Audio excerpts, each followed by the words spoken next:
오늘도 주님 사모하는 마음 가운데 주의 제단에 나와 하나님께 예배드리는 여러분, 하나님께서 베풀으시는 은혜와 축복 받아 누리는 복된 시간이 되시기를 주님의 이름으로 축원을 드립니다.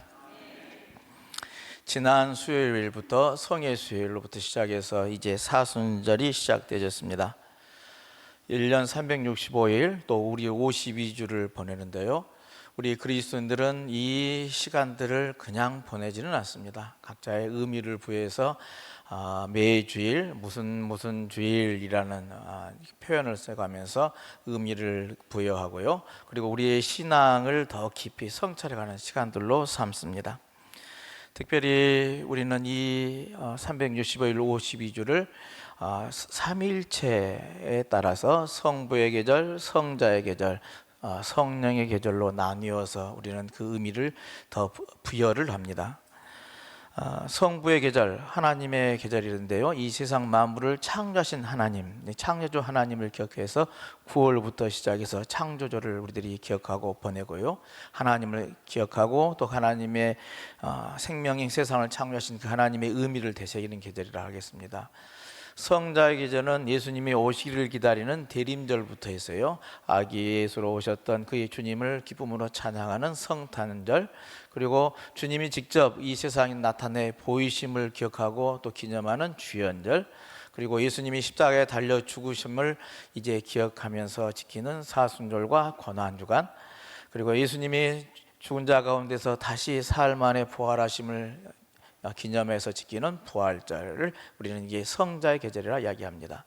그리고 부활 승천하신 이후, 예수님이 부활 승천하신 이후에 성령을 우리에게 부어주셨는데요, 그것을 기념하여서 우리는 성령 강림절에서 성령의 계절을 우리는 보냅니다. 이렇게 삼일째 하나님을 그 시기마다 우리는 정해놓고, 그리고 그 정한 의미에 따라서 이 절기를 나누고 그 의미를 되새기면서 신앙의 깊이를 더해간다 하겠습니다.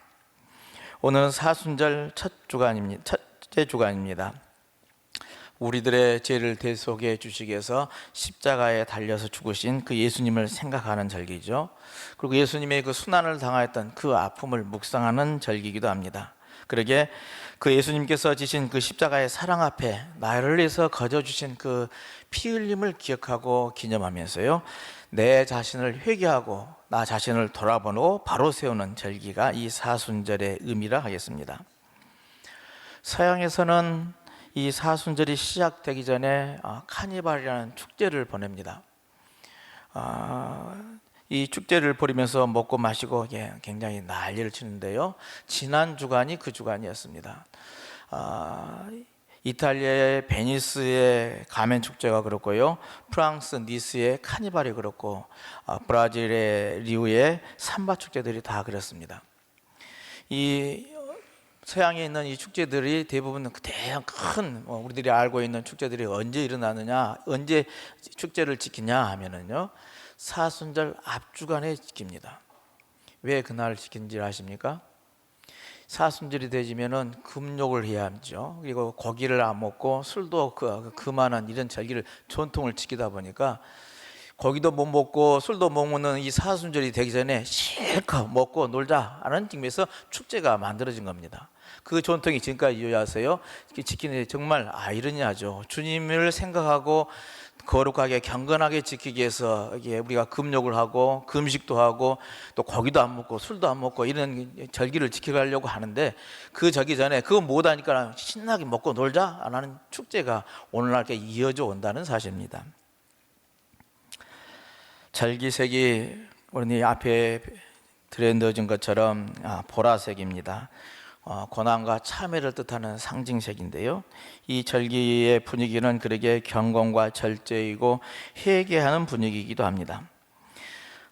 전통적인 교회 전통에 의하면은 이 사순절 기간은 대부분 주님의 십자가의 고난을 내가 몸소 채보는 그런 프로그램으로서요, 대부분 금식들을 많이 합니다. 이게 주님의 고난에 내가 어떤 경우는 참여해보고 싶은데 그 하는 방식이 내가 먹고 싶은 욕구를 절제하는 것을 위해서요, 금식을 하는 것. 그래서 40일 동안 금식을 할 수 없으니까 하루 한 끼 금식을 선택하는 경우들이 대부분 많이 늘 행해지는 일들입니다. 그리고 또 다른 의미에서의 십자가의 상징을 하는 곳을 순례하기도 하고, 그리고 주님이 십자가에 지면에서 넘어지셨던 그런 14처의 곳을 이제 하나하나 순례하는 순례길을 걸어가기도 하고, 주님을 내 안에 영접하는 의식을 해서 고행을 해보기도 합니다. 오늘 우리는 이런 사순절 첫째 주간을 보내면서 오늘 말씀으로 들어가 보고자 합니다. 사순절을 시작하면서 예수님은 공생의 가운데 정점이라 할 수 있는 예루살렘을 향해 나아가십니다. 주님을 예루살렘에 나가는 그 주님을 만나게 되는데, 그런데 이 예수님께서는 예루살렘의 길을 가셨을까 하는 겁니다. 주님이 가신 그 길을 몰랐을까? 그 예루살렘에 가면은 어떤 순환을 당하고 자신이 십자가에 달려 죽게 될 것을 몰랐을까? 아닙니다. 예수님은 다 아시고 계셨죠. 당신이 순환 당한 것을 미리 아시고 있음에도 불구하고 그 길을 마다하지 않고 걸어가십니다. 피하지 않고 당당하게 그 길을 걸어가는데요. 왜 그랬을까? 우리가 읽은 이 본문에, 우리가 두 본문을 읽었지만 구약의 말씀, 서신서의 말씀, 복음서의 말씀을 통해 그 답을 찾아보고자 합니다. 먼저 구약의 말씀은 요엘서인데요. 요엘 선지자의 예언에는 메뚜기의 재앙으로 인해서 이제 어떠한 폐해가 될 것인가에 대해서 기록을 합니다. 모든 것을 다 먹어치우는 메뚜기 떼의 습격으로 말미암아 밭의 소산물들이 없어지고 사람들의 즐거움이 다 마르게 되어졌다는 겁니다. 이와 같이 어려움은 이전에도 없었고 이후에도 없을 것이라고 소개를 합니다. 요엘 선지자가요. 요엘 선지자의 표현에 의하면 이와 같은 이스라엘의 재난과 고난에 있게 된 이유가 무슨 이유냐 하면은 여호와의 날이 임하였다, 주님의 날이 임하였다 하는 겁니다. 지금까지 이스라엘 백성들에게는 자신들은 하나님의 선택한 선민이라는 세상이 굉장히 가득하게 있습니다. 하나님 우리를 선택해 주셨고 우리는 하나님의 백성이다라는 이 자부심으로 가득 차 있는데요. 그 하나님의 임하는 날, 여호와의 날이 하나님께서는 우리에게 임하고, 그리고 주님의 날이 우리에게 오게 될 거다라는 메시아가 오시는 날로 그들은 생각을 하고 있었습니다.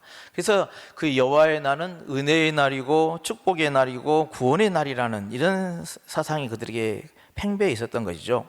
그런데 요엘 선지자가 이 여호와의 날이 임하였다고 선포를 하는데, 그 날이 하나님의 은총이 우리에게 임하는 날이 아니라 심판의 날이고 분노의 날이고 채찍의 날이라는 겁니다. 이게 웬일인가 하는 것이죠.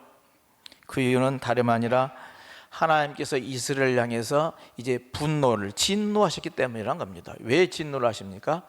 하나님의 말씀대로 살지 않았기 때문에. 하나님의 말씀대로 이제 여호와 하나님만을 경배하며 믿음의 길로 나아가기를 원하는데, 하나님의 백성이 되기를 원하는데 하나님의 백성이 되지 못하고 하나님의 말씀을 따르지 못하고 하나님의 뜻을 증거하지 못하니 이제 내가 이제 진노를 해서 모두 멸하겠다라는, 심판하시겠다는 뜻이 요엘 선지자의 예언에 선포케 하시더라는 이야기입니다. 이런 심판의 선언만 있는 게 아니라 이스라엘 백성들에게 또한 기회도 주십니다. 오늘 본문으로 다 읽지는 않았지만 2장 28절로 3장 21절에 보면은 여호와의 날은 범죄한 이스라엘을 향해서 징계하기 위해서 재앙을 내리시기도 하지만 또한 기회를 주셔서 그들이, 이스라엘 백성들이 회개하기만 하면 재앙을 거두고 도리어 이전보다 풍성한 축복을 내려주실 것을 약속으로 주시고 있습니다. 이스라엘 백성들이 너희들이 이제 돌이켜 회개하고 돌아오기만 하면 이러이러한 축복이 너희 땅에 너희 후손들에게 임하게 될 거라는 약속의 말씀이 들어있더라는 겁니다. 그러기에 이런 하나님의 진노하심이, 징계가 임하기 전에 이제 요엘 선지자는 이스라엘 백성들에게 간곡히 부탁합니다. 옷을 찢지 말고 마음을 찢으라고 외칩니다.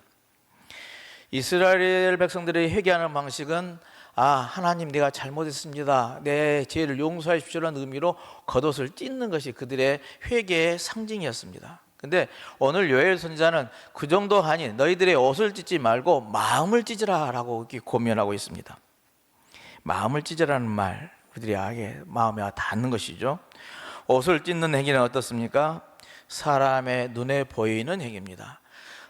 옷을 찢고 있으면 저 사람이 지금 회개하고 있구나라고 모두가 알아봐 줍니다. 그런 의미로 나 회개합니다라고 보이기 위해서 옷을 찢으라는 율법이 있었던 것이죠.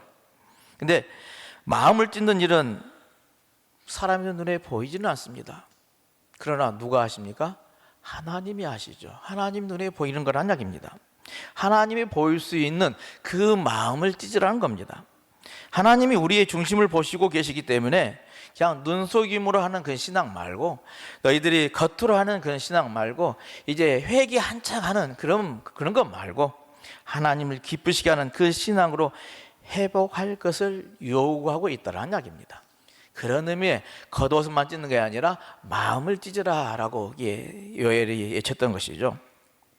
그렇습니다. 사순절은 우리가 그동안 다른 길에 있었다 할지라도, 잘못된 길을 걸어가고 있었다 할지라도 하나님께로 돌아가는 계절이 이 사순절이라 하겠습니다. 우리들이 자동차를 타고 가다 보면 목적지를 정해놓고 가기는 갑니다만, 그러나 아차하면 잘못된 길로 가게 되지죠. 그럼 어떻게 합니까? 돌아서야죠. 유턴을 해야만이 내 목적지로 제대로 갈 수가 있습니다. 마찬가지라는 이야기입니다. 우리가 잘못된 길을 유턴하듯이요, 우리 인생들이 하나님께로 돌아오는 절기, 이게 사순절이라는 이야기입니다. 돌아서라는 겁니다. 하나님께로 돌아오라는 외침입니다.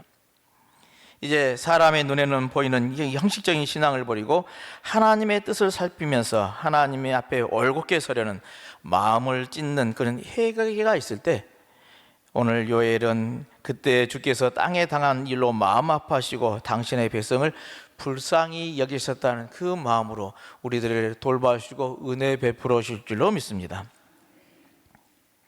마음을 찢어 주님께 돌아온 사람이 있죠. 대표적인 사람, 사도 바울입니다. 그리스도인들을 핍박하면서 쫓아다니면서 핍박했던 그 사람이 이제 그리스도의 복음을 증거하는 사람으로 달라졌습니다. 대표적인 인물이 사도 바울인데요, 마음을 찢은 그 사도 바울이요, 오늘 서신서의 말씀을 통해서요, 새 직업의 사람들을 예로 들면서 우리에게 권면합니다. 그 내용은요, 군인과 그리고 경주자와 농부, 이 세 부류의 사람들에게 공통점이 있더라는 겁니다. 뭐냐면 참여하고 법과 규율을 잘 지켜내야만이 가능한 직업들이라는 이야기입니다. 그 예를 들어서 우리들로 하여금 그렇게 살아라 권면하고 있다는 것이죠. 디모데후서 2장 3절에 보면은요, 너는 그리스도 예수의 좋은 병사로 나와 함께 고난을 받으라 라고 이야기합니다. 이 병사라는 표현을 썼는데요, 좋은 병사, 좋은 군인이 되려면 그게 그냥 군인, 병사라고 임명만 하면 좋은 군인이 되고 좋은 병사가 되집니까? 아니죠. 훈련을 해야만 가능합니다. 그것도 피나는 훈련, 자기의 삶에서의 그게 저절로 될 수 있도록 능수능란하게 할 수 있는 그런 전투 능력을 가질 수 있는 사람으로 훈련이 돼야만 합니다. 고난 속에서 만들어지는 것이라는 이야기입니다. 한편 이 병사로 복무하는 자는 자기 생활에 얽매는 자가 하나도 없나니 이는 병사로 모집한 자를 기쁘게 하려 함이라 4절에서 말씀하고 있는데요, 이제 모집한 자, 이제 그 사람에 의해서, 그 사람이 쓰임받기 위해서 충성하는 사람이 되는 것은 군인으로서, 병사로서의 당연한 이치라는 이야기입니다. 바로 바울은 이러한 말을 하게 된 의도가 분명하죠. 모집한 자의 명령에 절대 복종하고 그 명령 때문에 목숨을 내놓게 되는 이 위험한 상황에 처한다 할지라도 충성하는 것이 군인이요 병사의 사명인 것처럼, 우리 그리스도인들의 삶도 우리를 불러주신 분이 계시죠. 누구십니까? 하나님, 예수 그리스도십니다. 예수님이 우리를 부르셔서 주님의 뜻에 순종하게 하셨으니 그 말씀대로 살아가는 것, 그게 우리들의 사명이라는 이야기입니다.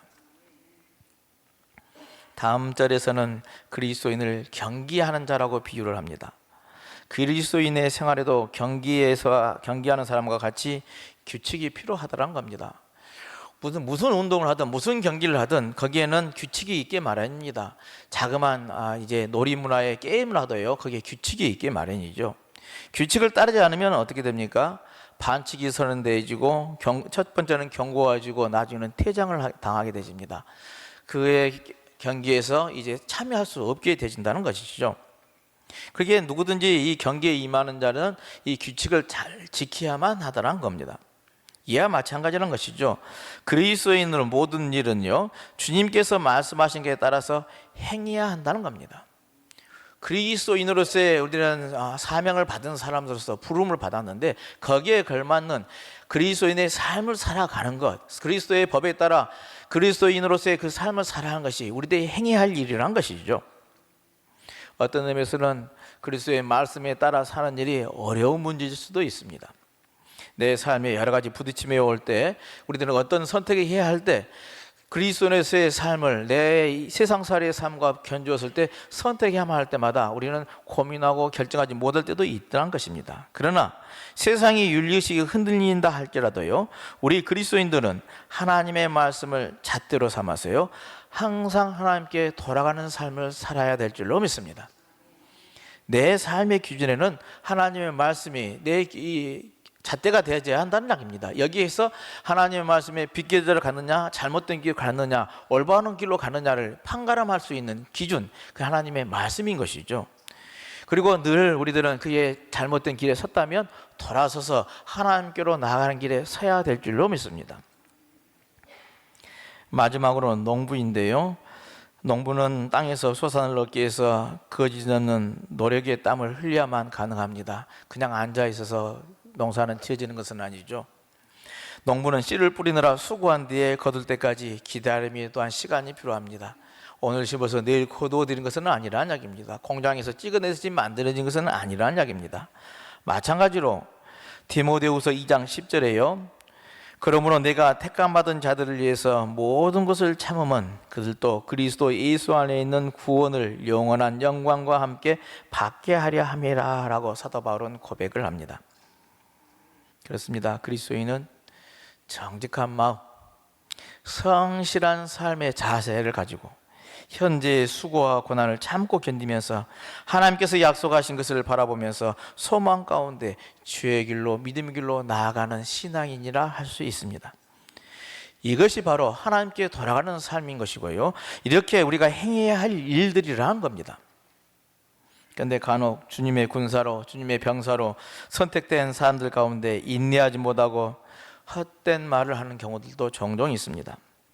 오늘 복음서 본문에서 보면은요, 예수님께서 예루살렘을 향해 가시는 것을 안 사마리아 사람들이요 그 길을 열어주질 않습니다. 숙식도 제공해 주지도 않고 마을에 머무는 것조차도 허락하지를 않습니다. 미리 선발대로 나가서 예수님의 가신 길을 준비하던 두 제자 야고보와 요한이 있었는데, 그들이 가서 이제 머물 곳을 찾지를 못하니까 화가 납니다. 분을 참지 못해서요 예수님께 말합니다. 불로 저 사마리아인들을 멸해버리십시오 라고 이제 요청을 합니다. 아마도 우리가 본문에 앞서서 변화산의 이야기가 나옵니다. 변화산상에서 예수님의 이제 엘리야를 만나는 장면들이 나오는데요, 그 엘리야를 연상해서 한 말에 더 싣기도 합니다. 엘리야라는 선지자는 어떤 인물입니까? 예언자는 갈멜산에서 이제 바알과 아세라를 섬기는 선지자들과의 대결에서요 크게 이기는 역사가 일어나죠. 거기에 엘리야가 기도하니 하늘에서 불이 떨어져서 있는 모든 것을 불태워버리는 그런 역사가 일어납니다. 엘리야가 기도했을 때 하늘에서부터 내린 불이 이제 모든 것을 살라버렸듯이 이런 심판과 복수의 불이 이게 내렸으면 좋겠다 하는 것이 제자들의 마음이었는데요.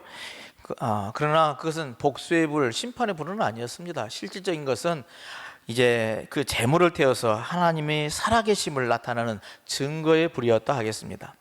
근데 제자들은 이 예수님을 영접하지 아니하니까 이 세상을 구원하러 오신 분이요, 그리고 이 세상을 메시아로 오신 이 예수님이 지금 가신다는데 어떻게 영접도 하지 않고 길도 열어주지 않고 머물 곳도 제공하지 않아? 이게 성질이 나니까 불로 심판하자는 주장 앞에요 예수님은 뭐라고 하십니까? 오늘 본문에 꾸짖으셨다 하십니다. 영접 안 한다고 하늘의 불을 내려서 다 몰살시키기를 원했던 제자들의 마음, 그러나 그렇지 해서는 안 된다 하는 주님, 꾸짖으면서 안 된다 하시는 주님의 마음, 차이가 정말 많이 납니다. 하나는 하나님의 태도이요, 다른 하나는 우리 인간들의 욕정이요, 욕심이요, 그런 인간의 태도가 아닌가 싶습니다. 일반적으로 우리 대부분은 요한과 야고보를 닮은 데가 없지 않아 있습니다. 내 욕심껏 이루어가기를 원하고 내게 그러한 것이 주어지기를 원하는데 내게 그것이 주어지지 않으면 에이 이거 싹 불살라버리지 하는 싶은 그런 마음가짐들이 야고보와 요한의 마음이 아닌가 싶습니다. 그러나 우리는 주님의 참된 용서와 사랑을 배워야 할 줄로 믿습니다. 그렇습니다. 사순절은 우리 신앙인들이 진정 하나님의 신앙으로 하나님 앞으로 다시 돌아가는 계절이라 하겠습니다. 그동안 형식적으로 옷을 찢던 잘못된 신앙을 바로잡고 진정한 마음으로 우리들의 마음을 찢는 절기로 삼아야 될 줄로 믿습니다. 그러기에 어떤 의미로는 이 사순절은 예수 그리스도와 함께 죽고 견디는 그런 삶이라 하겠습니다. 그를 따라 골고다의 언덕길을 마다하지 않고 나아가는, 십자가를 나의 길로 여기고 나아가는 믿음의 절기가 이 사순절이라는 말씀입니다. 예수님을 따르고 예수님을 닮아가기 위해서 애쓰고 수고하고 훈련하는 계절, 이 사순절이라는 말씀입니다. 어떻게 다룰 거냐 하는 것인데요, 예수님이 예루살렘 향해 나아가실 때 어떤 이가 예수님을 따르겠다 나섭니다.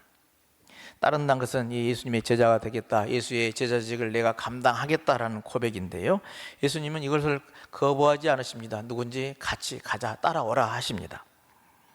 근데 이 따르겠다는 사람들이 조건이 붙습니다. 아버지의 장례를 치르고 오겠다 하고요, 다른 사람들은 예수를 따르겠다 하면서 먼저 가족한테 가서 작별 인사하고 오겠다 이야기합니다. 이들을 향해 예수님은 제자가 될 자격이 없다 하십니다.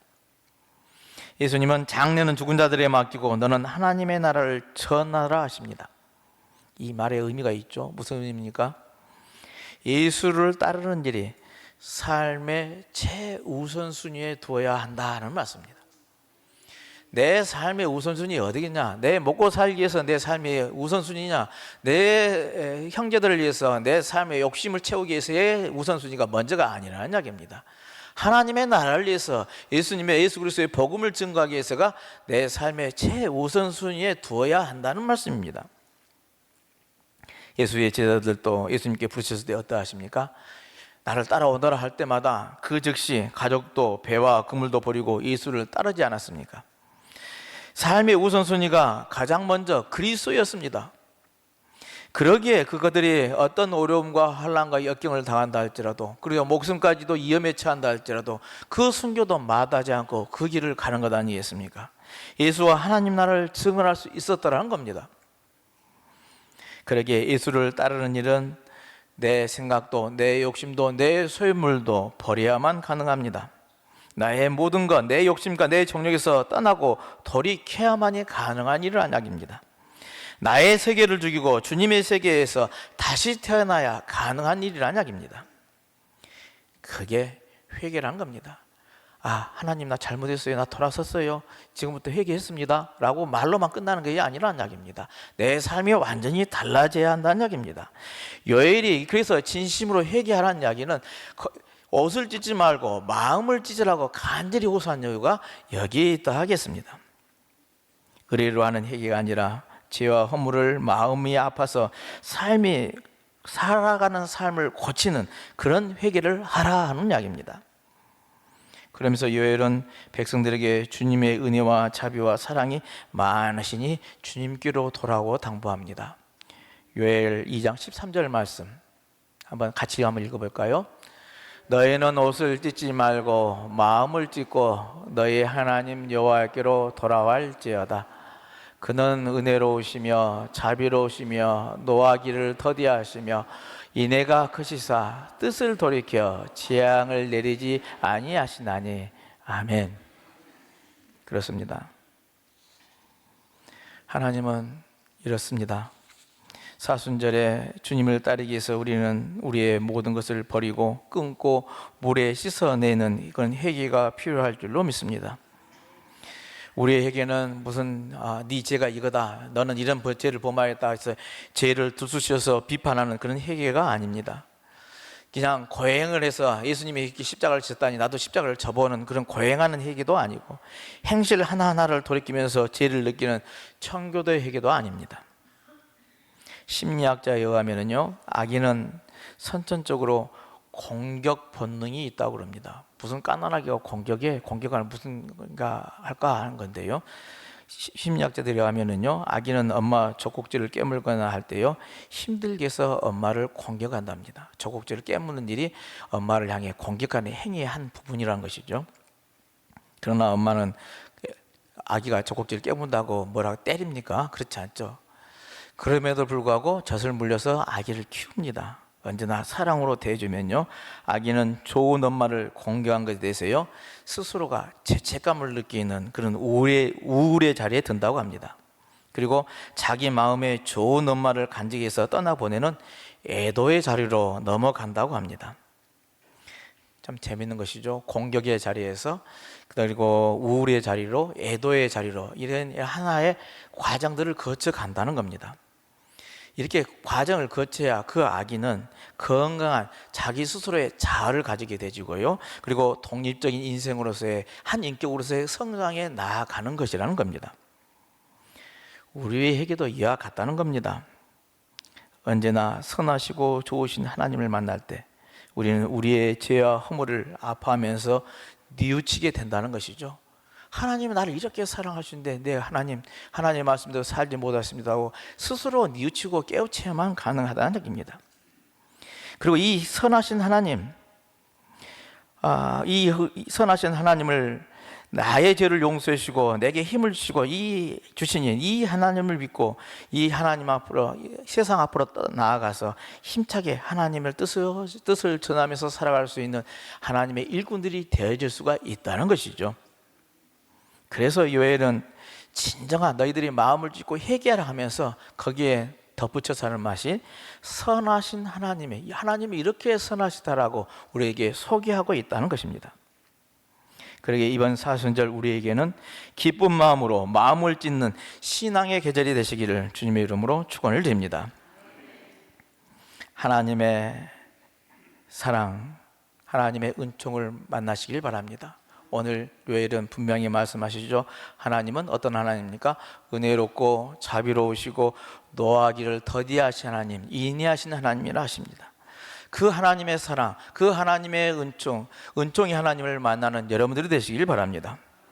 그 하나님을 만나면, 선하신 하나님을 만나면 우리는 절로 우리의 회개가 이루어지고요, 즐거운 마음으로 그 회개도 하게 될 줄로 믿습니다. 또한 서로에게 선하신 하나님처럼 든든한 사랑을 서로에게 보이시길 바랍니다. 우리 안에 서로가 미움과 다툼이 있다 할지라도 하나님이 내게 주시는 이 선하신 하나님을 만난 그 기쁨과 감격으로 우리 주변의 이웃들에게 그 사랑을 보이시라는 겁니다. 그러면 우리 가운데서도 서로를 아프게 한 것을 돌이키게 하고 하나 되는 치유가 일어나게 될 줄로 믿습니다. 이번 사순절 기간 동안 형식적인 그런 금식 회개나 율법 회개를 하지 말고 복음의 회개, 희망의 회개를 하는 사순절이 되시길 바랍니다. 특별히 우리 사순절 금식을 하는 그런 옛 조정보다 생활 속에서 신앙으로서 살아갑시다 하면서 탄소 금식을 제안을 했습니다. 탄소 금식 어렵지 않은 우리들의 조그만 노력이면 가능하니 진정한 마음을 찢는 그 마음으로 우리들의 생활 속에서 그리스도인다운 삶을 살아가는 저와 여러분들의 삶이 되시기를 주님의 이름으로 축원을 드립니다.